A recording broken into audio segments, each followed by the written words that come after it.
Itu, langkah pertama yang kita bisa gunakan di Geoda yaitu dengan, membuat pembobotnya. Ini saya menggunakan data yang, sebelum-sebelumnya yang kita cobakan yaitu data, kriminal di Amerika Serikat ya.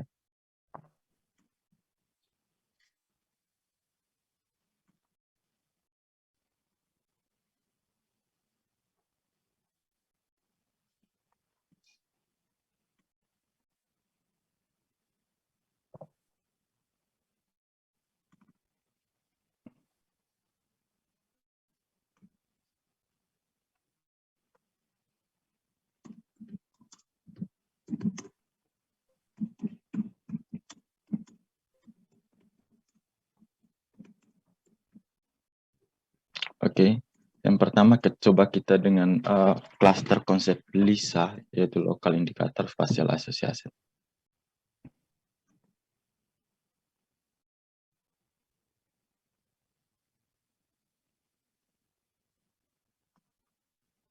Ini kita pakai yang satu variabel saja.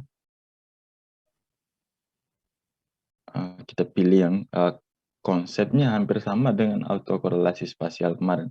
Hanya kalau di autokorelasi spasial dominan dijelaskan yaitu di significant map dan, Moran scatter plot. Yang di sini nanti di, spatial clustering itu kita menggunakan, map yang cluster.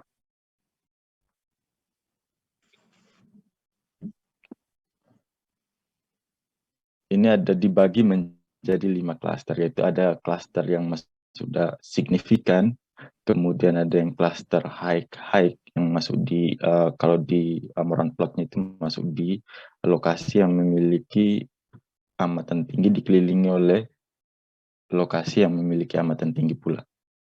Gitu. Seperti ini bisa dilihat teman-teman.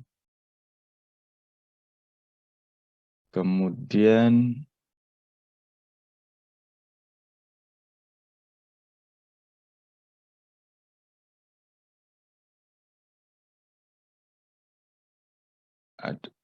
kita hanya mencoba beberapa yaitu statistik join count, Morans I, kemudian ada Gary dan Ketis.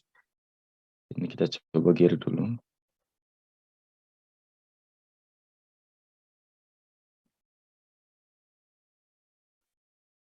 Ini hampir sama, penjelasannya itu sama dengan itu, dengan yang LISA, itu Local Indicator Spatial Association untuk Morans I. Letaknya ini hampir sama, yang signifikan ada 2110, begitu juga yang di Morans tadi sekitar 2110, hampir sama hasilnya. Kita coba lagi di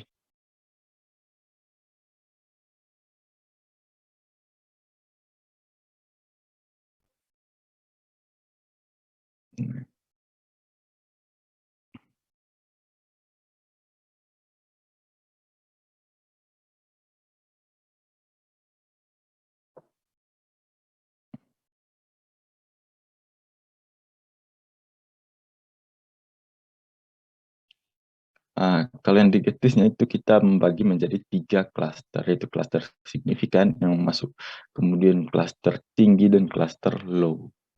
Kita bisa dilihat bahwa yang warna merah ini masuk di klaster tinggi. Kalau yang di biru ini masuk di klaster low. Selanjutnya yaitu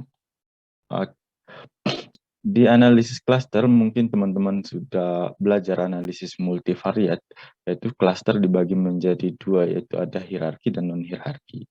Yang biasa kita pakai di hierarki yaitu ada single linkage, complete linkage, sama average linkage. Kemudian yang sering digunakan di non-hierarki yang biasa di teman-teman mungkin coba, itu ada Cummins. Kita coba yang Cummins, teman-teman.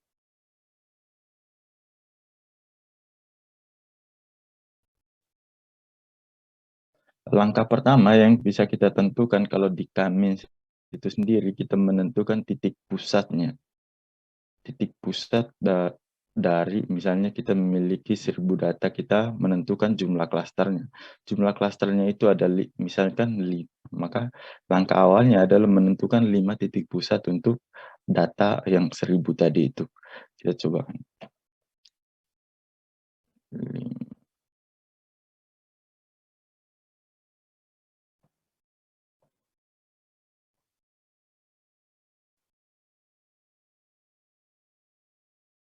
Ini teman-teman. Ini karena kita memiliki satu variabel, maka dia memiliki kok 6, ini 7.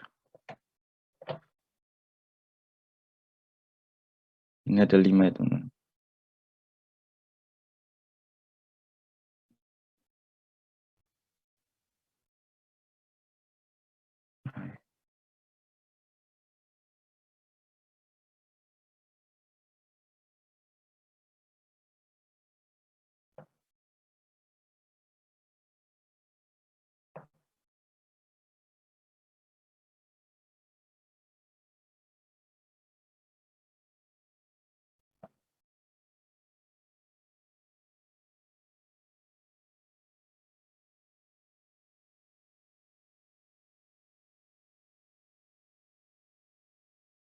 Nah ini teman-teman. Ini dibagi menjadi 5 klaster. Yang ini ya, bisa dilihat output ini, yang ada hasilnya itu ada 36, itu menjadi dibagi titik pusatnya itu misalnya untuk klaster 1, titik pusatnya adalah 36. Untuk klaster 2 sampai klaster 5 seperti ini. Bisa dilihat teman-teman. Konsepnya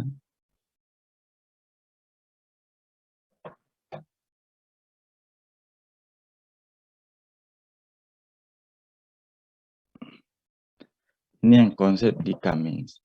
Teman-teman memiliki data, ini adalah data asli, kemudian kita menentukan titik pusatnya itu. Misalnya kita membagi menjadi 3 klaster. 3 klaster ini akan dihitung nanti yang masuk klaster 1 ada berapa, yang masuk klaster 2 ada berapa. Ini konsepnya. Kalau di konsep dihitung manualnya seperti ini, teman-teman.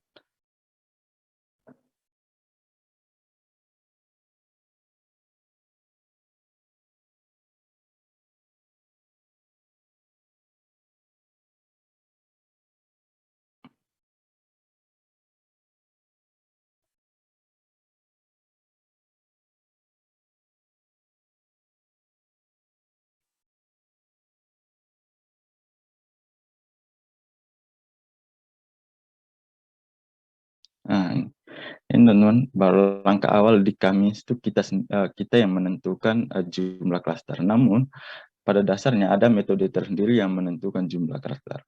Misalnya metode elbow, kita bisa gunakan untuk menentukan klaster. Namun di model hitung manual atau yang menentukan di geodata di kita sendiri yang menentukan klaster, berapa klaster yang bisa kita bentuk di situ. Misalnya ini kita memiliki data 21, langkah awalnya adalah menentukan titik pusatnya ini. Titik pusatnya. Misalnya saya membagi menjadi 3 klaster untuk data ini. Maka langkah awalnya adalah menentukan titik pusat. Sama konsepnya dengan yang ini tadi. Bisa dilihat.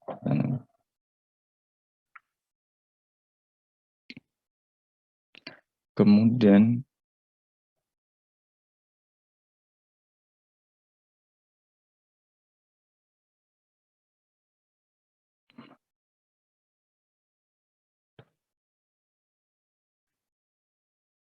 ini bisa dilihat tadi teman-teman. Ini karena kita menentukan 5 klaster, maka klaster yang terbentuk ada 5 dan dibentuk dan ditentukan sendiri menjadi 5 titik pusat yang bisa kita gunakan untuk menghitung dan membentuk map ini tadi. Ada di klaster pertama, yaitu ada klaster 1 ada 1.400 wilayah, kemudian yang klaster 2 itu ada 970 wilayah. Dan sampai di klaster 5 itu ada 35 wilayah yang masuk di klaster 5.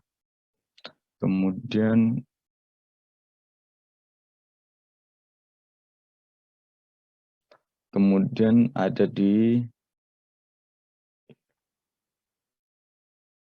ada kami satu kamedian. Hampir sama ya teman-teman, seperti yang ditampilkan di PPT tadi itu ada Kamins, Kamedian, itu ada berapa map tadi, map cluster yang bisa ditampilkan di sini, yang bisa digunakan yang di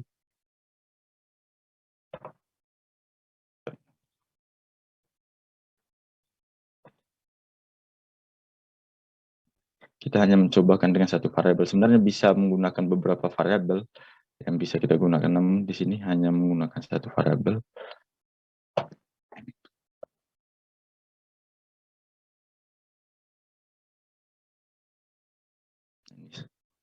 Kalau kita menggunakan metode K-median, itu membentuk 5 klaster juga, itu di mana klaster satunya tadi yang masuk 1000, yang ketika di Kaminsnya itu 1000, di klaster K-median itu ada 877 wilayah yang masuk klaster 1. Begitu juga di klaster 5 yang masuk di klaster 5 di Kamins tadi ada 35, kemudian di K-median itu ada 413 klaster. Cara yang terbentuk.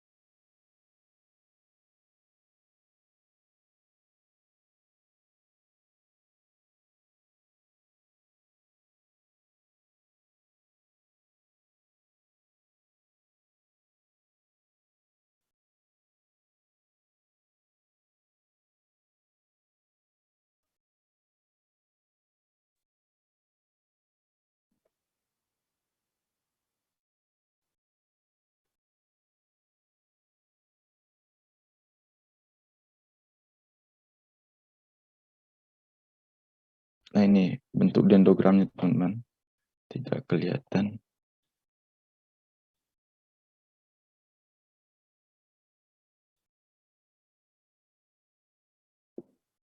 Karena apa namanya, kendalanya di sini adalah karena datanya dalam ukuran besar, sehingga dia tidak bisa membentuk dendrogram yang lebih rinci, teman-teman, yang di geoda ini, teman-teman.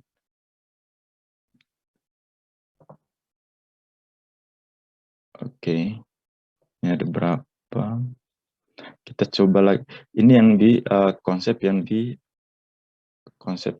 yang single apa?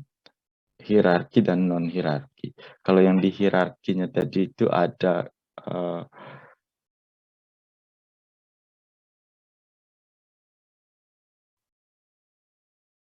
di hierarki ada single linked, ada warp linked, ada complete linked, ada average linked.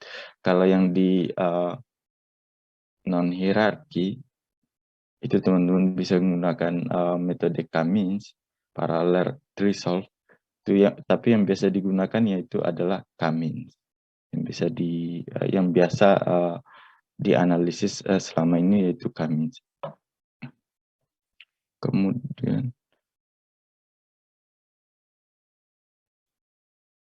percobaan di geoda untuk klaster itu mungkin hampir sama dengan yang kita praktekkan minggu lalu, materi autokorelasi spasial. Itu yang bisa kita gunakan di sana adalah konsep LISA, yaitu Local Indicator Spatial Association, baik indeks Moran maupun statistik joint count, Gary dan Gettys-Ord itu sama. Kemudian kita coba di R ya teman-teman. Di R, bahwa konsep yang di R yang bisa yang dicontoh hari ini yaitu mungkin yang map-map, mungkin ya teman-teman bisa lihat map-map yang terakhir tadi yang di PPT, itu kita coba model seperti itu.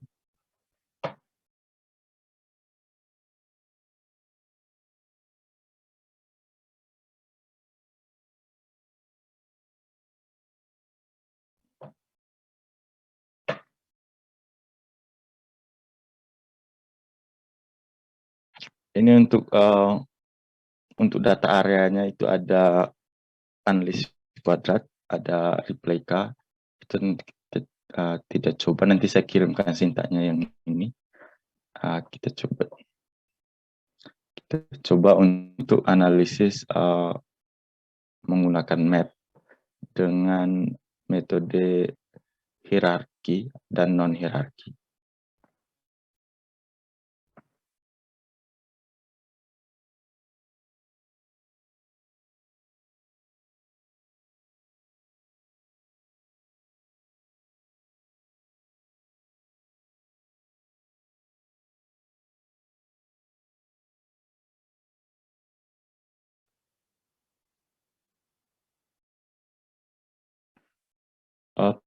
Package yang bisa kita gunakan di sini adalah package ASP dan kelas Q.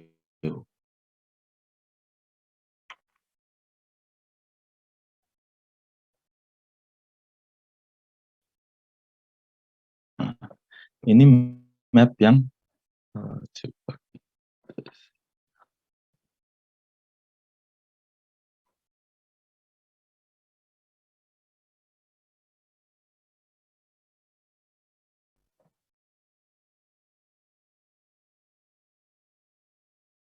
Oke, ini ada 3 wilayah besar.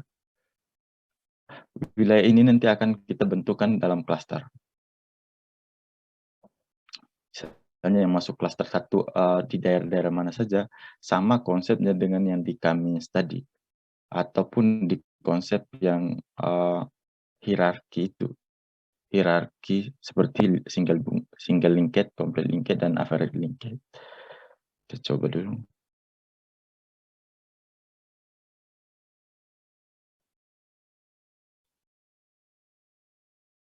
Oke, kita masuk ke hierarki.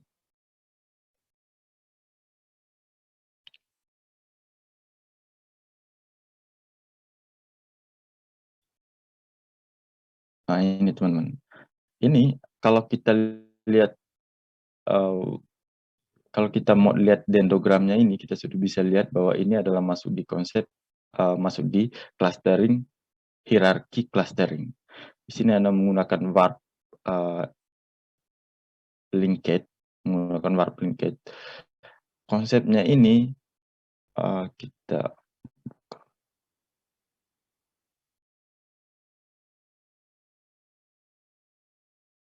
ini di hierarki clustering itu konsepnya seperti ini, teman-teman. Mungkin teman-teman pernah analisis menggunakan analisis cluster yang di multivariate.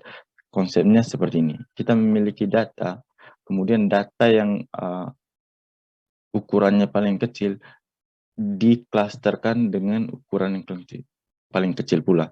Misalnya ini untuk data yang awalnya, data aslinya. Kemudian titik-titik ini yang bisa diklasterkan. Misalnya klaster pertama titik ini dengan yang ini, lokasi ini dengan lokasi ini. Kemudian yang kedua juga seperti ini. Sampai dia akan membentuk satu titik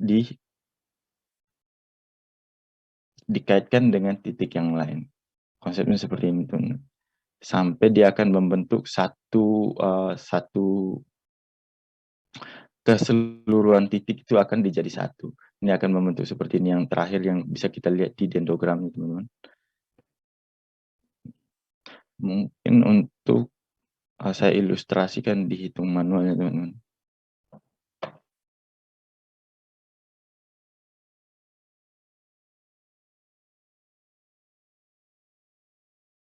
Nah,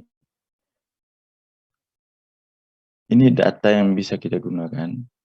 Langkah awalnya adalah menentukan jaraknya.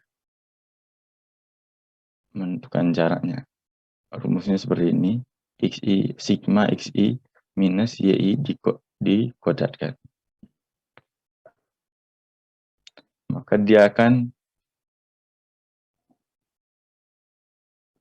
Maka kita akan membentuk matriks jaraknya, yaitu Euclideans-nya. Perhitungan ini menggunakan data asli. Keseluruhan data akan membentuk, misalnya kita memiliki 21 titik lokasi, maka matriks yang terbentuk adalah matriks ukurannya sama besar, yaitu 21 kali 21. Kemudian misalnya kita menghitung single linkage.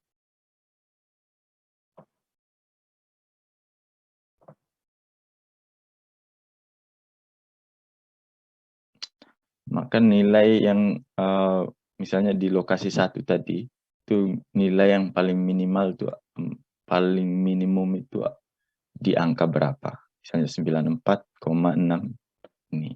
Itu bisa gunakan. Ini hanya ilustrasi, teman-teman.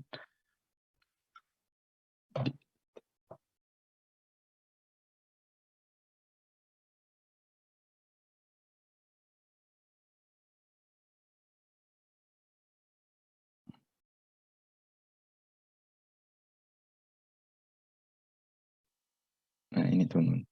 Ini misalnya yang masuk klaster 1 itu sudah ada berapa lokasi, misalnya titik 7 dengan 17. Ini bisa dilihat teman-teman. Sampai dia akan membentuk 2 titik lokasi yang 2 garis penghubung yang sama besarnya. Nah, ini teman-teman.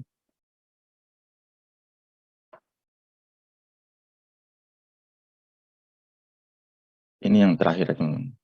Ini titik ini dengan yang ini. 10 apa namanya? Lokasi 10 dengan 20 di klaster akan membentuk 2 klaster yang sama besarnya. Sama konsepnya dengan yang di dendrogram ini teman-teman. Pertama yaitu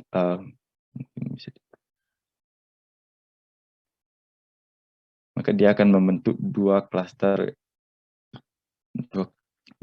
yang hampir sama besarnya.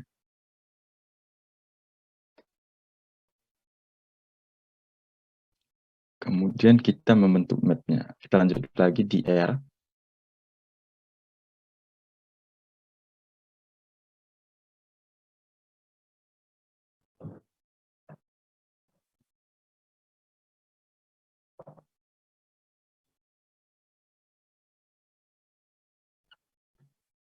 Ini ya teman-teman, itu kita membagi menjadi 5 klaster ini. Klaster yang ini yang di warp dendrogram. Ini kita sendiri yang menentukan ke dalam 5 klaster ini.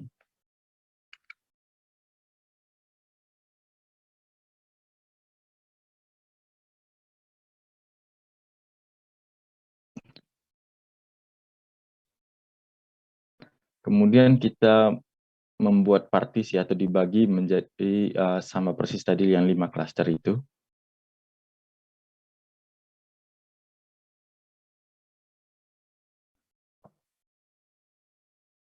Ini 5 klaster tadi yang menggunakan warp linkage tadi, itu dibagi menjadi 5 klaster. Misalnya yang masuk klaster 1 ini, yaitu wilayah-wilayah yang daerah sini. Kemudian yang masuk klaster 4, ini diwakili dengan yang warna biru ini. Bisa dilihat teman-teman. Semua wilayah-wilayah yang warna biru ini adalah masuk di klaster 4.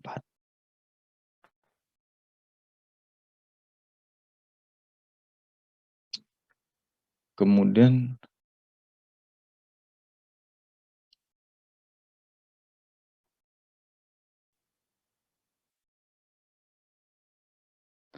langkah selanjutnya adalah kita coba menentukan parameternya, pemilihan parameternya. Dengan K-nya yaitu 5.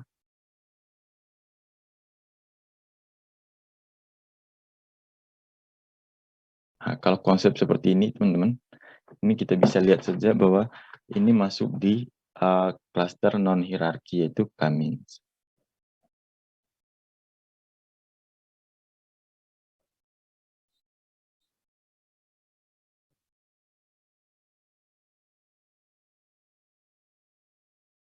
Nah, ini adalah konsep yang K-means, teman-teman.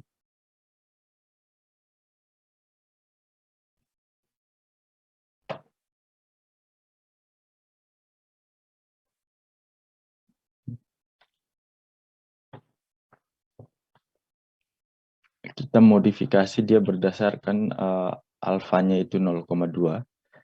Ini hampir yang di Cummins tadi, itu yang masuk klaster 1 yang warna hitam ini. Kemudian wilayah-wilayah yang masuk klaster 4, bisa dilihat teman-teman, yang lebih dominan hampir keseluruhan, 1 titik area ini ke bawah masuk di klaster 4.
Ini ya teman-teman, perhitungan ini yang, konsep yang Cummins.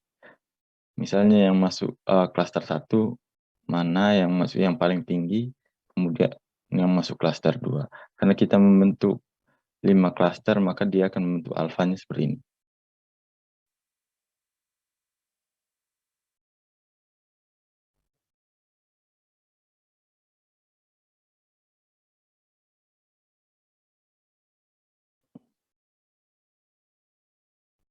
Bisa dilihat, ini, hampir sama tadi yang dengan konsep yang di atas, map-nya hampir sama, hanya dia akan membentuk wilayahnya yang berbeda-beda yang masuk di klaster 1, 2, dan sampai 5.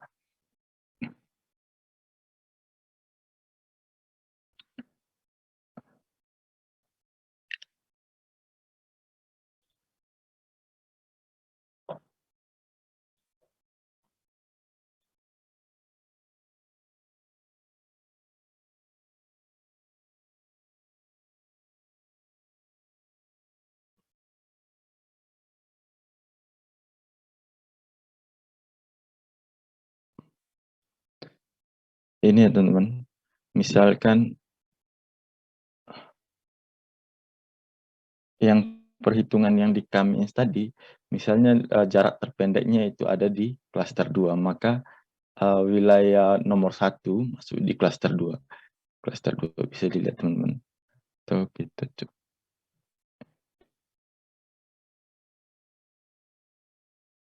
nah ini teman. Ini menggunakan, ini masuk di iterasi kedua, karena saya menghitung sampai 3 iterasi. Saya menghitungnya masuk, apa namanya, kita contoh yang ini kita contoh untuk iterasi yang kedua. Misalnya yang jarak terpendek, yaitu masuk untuk lokasi 1 jarak terpendeknya yaitu di lokasi kedua. Kemudian untuk lokasi kedua jarak terpendek juga masuk di, klaster 2 juga untuk lokasi kedua. Sehingga membentuk klaster.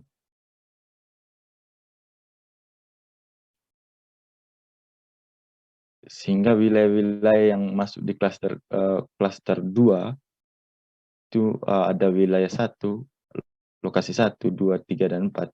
Kemudian wilayah yang masuk klaster 3 seperti ini. Ini adalah konsep, sederhananya yang di Cummins.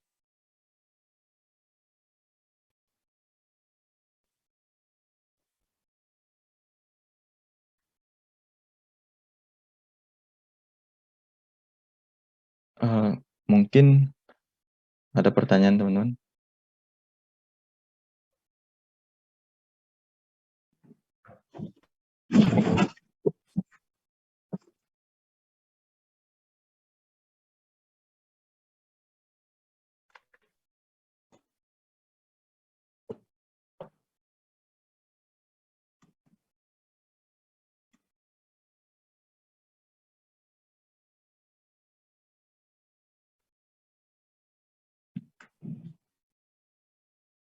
Mungkin ada pertanyaan teman-teman?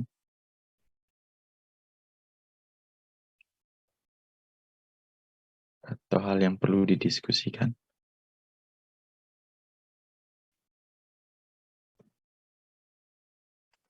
Silakan kalau ada pertanyaan. Mungkin karena puasa. Puasa kalau diam tok, tidur tok ya dapat pahala tapi sedikit. Tapi kalau sambil belajar, sambil diskusi itu pahalanya banyak gitu loh. Jangan ya tidur memang dapat pahala. Ayo silakan ayo belajar. Jadi teori sudah, prakteknya juga sudah apa yang diinginkan. Mudah-mudahan paham semuanya nih. Kalau nggak paham ya nanti kita diskusikan kembali pada saat yang lain. Tapi kesempatan ini silakan. Jadi pada prinsipnya sama ya. Jadi apa yang dimaksud dengan clustering itu sama dengan dendrogram kalau kita pada statistik klasik. Jadi kalau pada spasial yang lebih menekankan pada jarak dan lingkungan korelasi spasial itu adalah namanya clustering. Nah, model clustering itu banyak.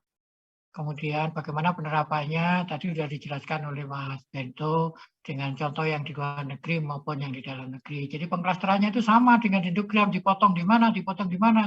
Mau kita potong 2, potong 3, potong 4, potong 5, boleh, terserah. Nah, dan saja dasar pengelompokannya 1, 2, 3, 4, 5 itu sesuai dengan objek yang kita teliti. Oke, silakan. Ada yang ingin ditanyakan? Silakan. Atau karena puasa ini, ya semuanya lagi lemes semuanya. Masa pagi-pagi sudah lemes. Sahurnya berapa piring sih? 2 piring ya. Tapi piringnya jangan dimakan, di atas piring yang dimakan. Atau sahurnya pakai Indomie, memang ngantuk semua ini kelihatannya ini. Terlambat sahur. Ini. Oke, silakan. Ada pertanyaan? Jangan diam aja. Kalau diam aja saya dengan Mas Berto dosa nanti kalau diam. Kalau diam lebih baik ditutup ya Mas Berto ya. Di pasar dengan yang lain. Gitu. Atau kita cukupkan sampai di sini. Cukup? Ah, Mas Bento ada tambahan, Mas Bento? Ada tambahan dikit, Bro. Oke, silakan, silakan. Uh, Kalau teman-teman tadi yang di PPT yang disampaikan oleh Prof. Heni, itu ada metode lokal dan global. Kemudian yang bisa kita cobakan di Geoda, yang bisa kita praktekkan di Geoda, itu ada statistik joint count, indeks Moran, ada Gary dan Getis. Kemudian yang di data areanya ada analisis kuadrat, persekitaran dan replika. Itu bisa digunakan dengan menggunakan metode AR. Kemudian yang di hierarkinya tadi teman-teman, di hierarki itu yang di Geoda itu teman-teman bisa menggunakan Cummins, kemudian non hierarkinya bisa menggunakan single linked.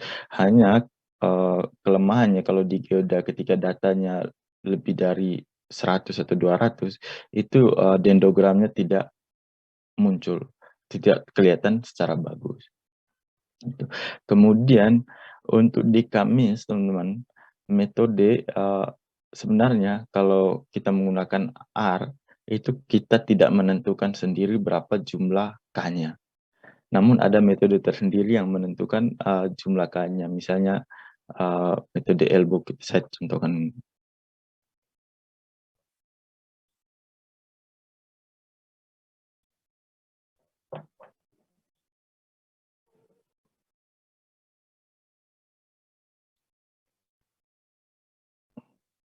Nah ini teman-teman, ini metode yang bisa teman-teman gunakan untuk menentukan jumlah K-nya. Tapi kalau di perhitungan yang tadi, itu sama yang di Geoda tadi, kita sendiri yang menentukan berapa jumlah klaster yang bisa terbentuk. Ini metode misalnya saya menentukan titik 3 adalah titik 3 ini patahan yang sudah hampir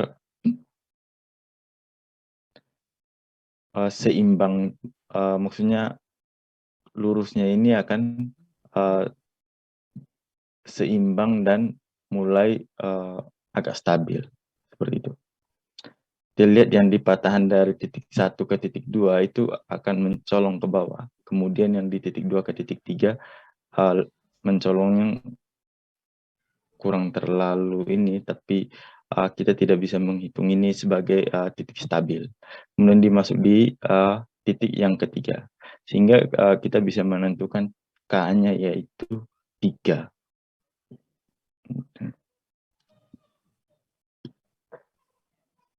Ini yang untuk misalnya teman-teman menggunakan K-means, maka teman-teman bisa menggunakan metode elbow ini untuk menentukan jumlah klasternya. Seperti itu. Oh iya.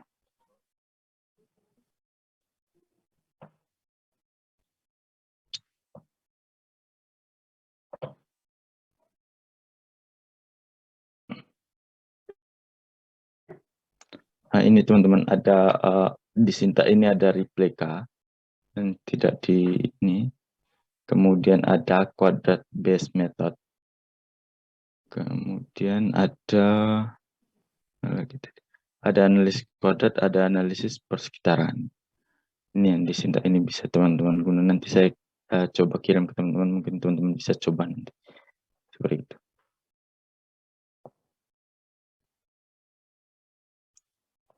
Mungkin itu saja, Prof. Oke, terima kasih Mas Bento. Ada tambahan tadi. Jadi K kalau RSK itu bisa ditentukan dengan model matematik tertentu, tapi kalau pada yang atas tadi awalnya itu kita akan menentukannya secara sendiri-sendiri, kita yang menentukan. Oke, ada pertanyaan lengkap sudah? Tolong nanti disiapkan data-datanya yang kemarin itu kita masukkan pengelompokannya bisa atau enggak, sehingga pada waktu tes kecil atau tes kecil yang kedua Anda sudah siap semuanya. Kemudian saya ingatkan tugas-tugasnya, nilainya sudah masuk dari Mas Bento, UTS-nya juga sudah masuk. Tolong Mas Bento, nilai yang maju kemarin, yang kelompok berapa itu belum digabung, tolong dicek kembali sudah digabung atau enggak. Kalau enggak, nilainya tetap dikurangi saja. Oke, ada pertanyaan? Jadi biar enggak numpuk tugas-tugasnya, langsung selesaikan gitu aja. Kemudian yang tidak masuk dalam tim, tolong lebih aktif lagi. Ada pertanyaan? Tidak ada?